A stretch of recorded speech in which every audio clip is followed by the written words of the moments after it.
ஆண்டவராய் இயேசு கிறிஸ்து நாமத்தினாலே இந்த நாளிலே உங்களுக்கு வாழ்த்துக்களை தெரிவித்துக் கொள்கிறேன். எப்படி இருக்கீங்க? சந்தோஷமாக இருக்கீங்களா? மகிழ்ச்சியாக இருக்கீங்களா? உங்களை சந்திக்கிறதுல மிகுந்த மகிழ்ச்சி அடைகிறேன். நாங்கள் ஒவ்வொரு நாளும் உங்களுக்காக ஜெபிக்கிறோம். நீங்களே எங்களுக்காக ஜெபித்து கொள்ளுங்கள். இந்த நாளிலும் பிறந்த நாளை திரும்ப நாளை கொண்டாடுகிற பிள்ளைகளை இயேசுவின் நாமத்தினால் நாங்கள் ஆசீர்வதிக்கிறோம். இந்த நாளிலும் கூட நம்ம எவ்வளவோ காரியம் செய்திருக்கிறோம், அதுக்குரிய பதில் எனக்கு கடந்து வரவில்லையே என்று சொல்லி நீங்கள் கலங்கி தவிக்கிறவர்களாய் காணப்படலாம். இந்த நாளில் நீங்கள் செய்கிற ஒவ்வொரு காரியத்திற்குரிய பதிலும் இந்த நாளிலே கடந்து வருகிறதாய் காணப்படுகிறது.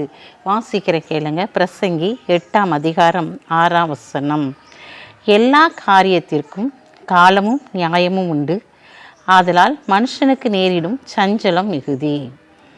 எல்லா காரியத்திற்கும் காலமும் நியாயமும் உண்டு என்று சொல்லி நமக்கு ஒரு அருமையான வார்த்தையை ஆண்டவர் இன்றைக்கு கொடுக்கிறார். எல்லா காரியத்திற்கும் ஒரு காலம் உண்டு.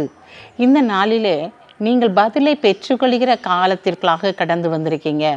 நீங்கள் எவ்வளவு நன்மை செய்தீர்களோ அதற்குரிய பிரதிபலனை பெற்றுக்கொள்கிற ஒரு நேரத்திற்குள்ளாக, அதற்குரிய ஆசீர்வாதத்தை நீங்கள் சுதந்திரிக்கிற ஒரு நேரத்திற்குள்ளாக இந்த நாளிலே கடந்து வந்திருக்கீங்க.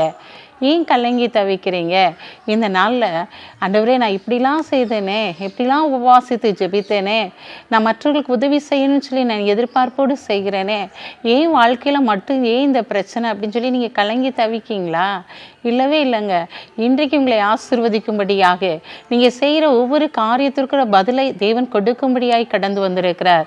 என்னென்ன காரியத்திற்கு பதில் வரவில்லை என்று சொல்லி நீங்கள் கலங்கி தவித்து கொண்டு இருக்கீங்களோ அந்த காரியத்திற்குரிய பதில் இந்த நாளிலே கடந்து வருகிறது.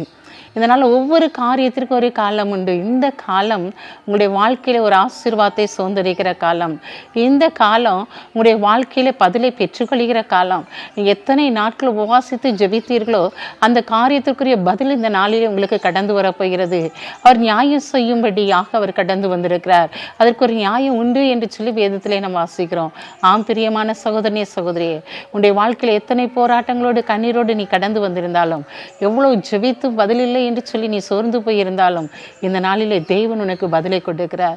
கற்பத்தின் கனி இல்லை என்று சொல்லி கலங்கி தவித்து கொண்டு இருக்கிறாயா? ஆண்டவர் இந்த நாளில் கற்பத்தின் கனியை கொடுக்க போகிறார். வேலை இல்லை என்று சொல்லி நீ கலங்கி தவித்து கொண்டு இருக்கிறாயா?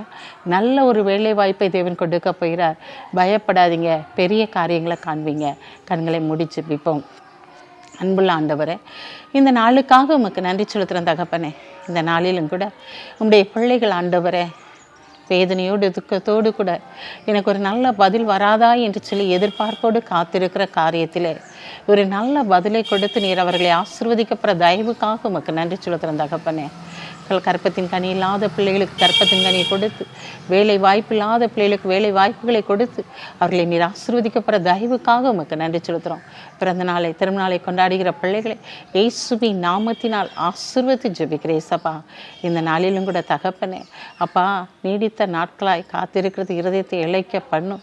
விரும்பினது வரும்போது ஜீவ விருட்சம் போல் காணப்படும் என்று சொன்ன வேத வசனத்தின்படி ஆண்டவரே இந்த நாளில் ஜீவ விருட்சம் போல் இவருடைய வாழ்க்கை சுகித்திருக்க உதவி செய்யுங்க. இயேசுவின் நாமத்தில் ஜெபிக்கிற நல்ல பிதாவே, ஆமென்.